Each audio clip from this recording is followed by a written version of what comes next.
Suhel Seth. Anyway, Okay. I'm glad that Sanjay Jha has said what he has. I have only 3 or 4 points to make.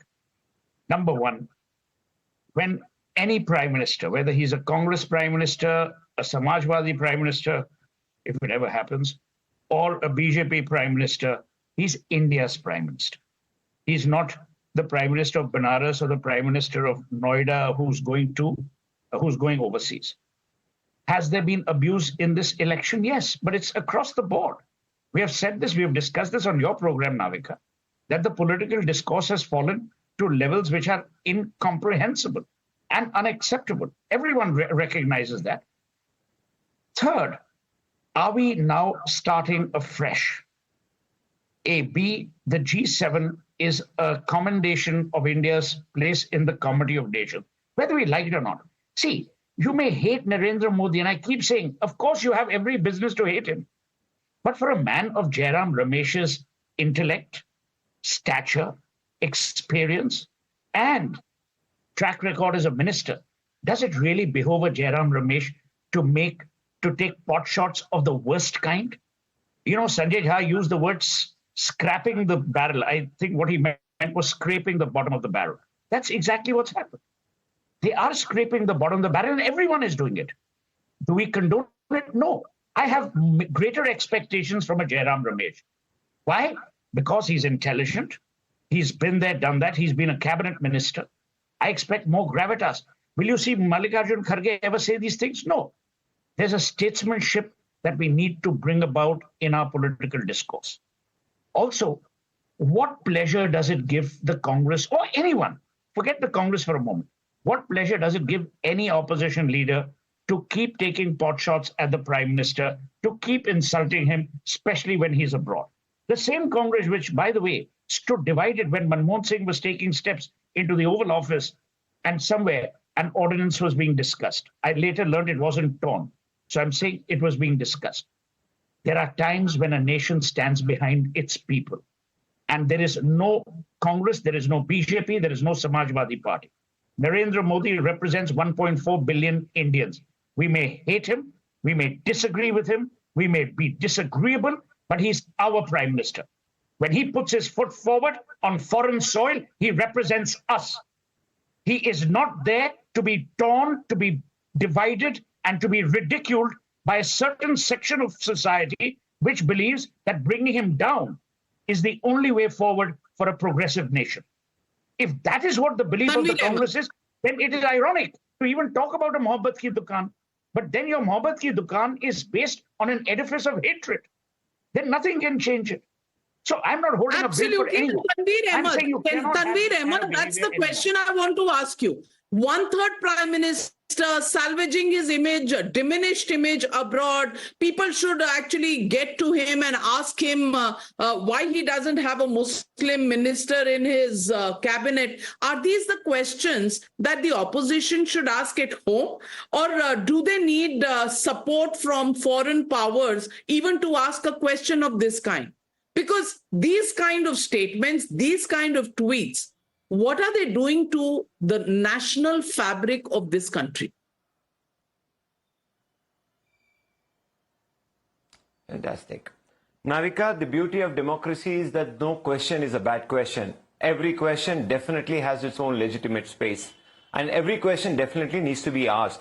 Like a sick man goes to a hospital, definitely from 400 to 240 is absolutely a Prime Minister never expected and BJP never expected. And this is the question we all are asking, and definitely Prime Minister needs to improve his image. 400 abki bar 400 bar to 240. And second thing, my good friend Mr. Sudhanshu Trivedi spoke about Gandhiji. I think the last party who should speak about Gandhiji is BJP. They said that Gandhiji was not known to the world before 1980, before the movie came. This is one point. And second and the third and important point, did Dr. Manmohan Singh really brought the image of India on a very high pedestal on G7? Yes, absolutely. Even today the world refers to what Mr. Manmohan Singh did along with Angela Merkel, the Chancellor of Germany. And fourth and very important point, Mr. Suhel Seth really came here and he was trying to put passion and patriotism. We all are patriotic. He's our Prime Minister. That's the reason we are asking questions. Why was the divisive politics which was played by the Prime Minister? No Prime Minister in the history of the country has ever played divisive politics. You bought Mangal Sutra when you don't go to Manipur, when you are not talking about, when you are calling names to Sikh brothers as Khalistanis, when you are not having one Muslim single representation, even though 23 crore Muslims are there in this country. This is, don't you think, Mr. Suhel said this question definitely needs to be asked? This is part of the patriotism. This is not putting Prime Minister in a bad light. This is asking the Prime Minister to really take all the important questions and represent in the world. And the world is watching. Okay, Suhel Seth, I want to come back. Suhel Seth, respond. I think deaf people deaf people definitely needs to be heard twice. I did not use the phrase patriotism. That is the last refuge of some other people, also known as scoundrels. I didn't use the word patriotism. B. I neither used the phrase when a big tree falls, the earth shakes. I didn't say that. That was reflected and attributed or targeting another community. I'm not even going into history. Exactly, because if we go into that, 1 minute, I did not interrupt you. Now keep quiet and listen. Have the decency to listen. You represent no party. You're a Begani Shadi mein Abdullah Diwana. 1 minute, let me finish.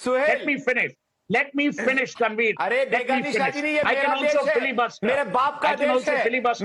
Don't even go there. I can also filibuster. But I'm not here for a rude debate. No. I will just make two limited points. I will make two limited points. No one is saying that you mustn't ask the Prime Minister questions. Obviously, you haven't understood the narrative. The question before this television program is, should you always abuse the Prime Minister only when he's abroad? That's the question. Now, if you don't understand the question, your answers will be to a different question. We are very, very clear. Please ask the Prime Minister every goddamn question you want. That's the point. But that's not asking the a point. question. And Sudhanshu Trivedi, you know, I'm running out of time, Suhel said, but Sudhanshu Trivedi, last question to you. Yes, the numbers have gone down from 303 to 240 for the BJP for Prime Minister Narendra Modi. But the fact is, the pre-poll alliance has won the elections and has been sworn in. Now, once a government is in place and once the Prime Minister is going abroad, why is the opposition still in denial?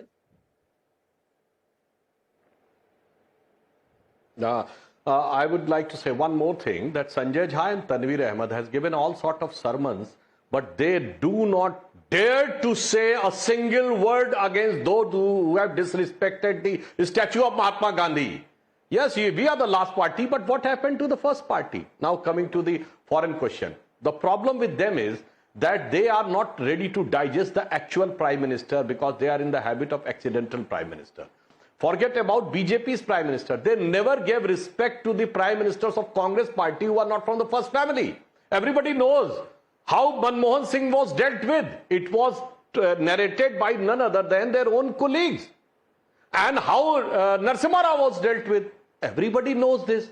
And how Shastriji's death was dealt with.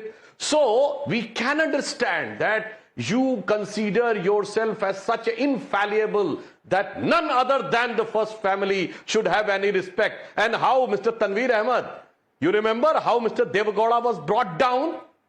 And now you are supporting them in this way. So how Mr. Chandrasekhar was brought down, how Chaudhary Charan Singh was brought down, and how Gujarat ji was brought down. So inka to ek hi, but hamari taraf se sochiye. In 1995, Geneva, in Narasimha Rao's government, at the time of the Kashmir issue, we are having utmost opposition, utmost contrast to the policies, but Atal Bihari Vajpayee went there and taken full side of Narasimha Rao government, given him full credit.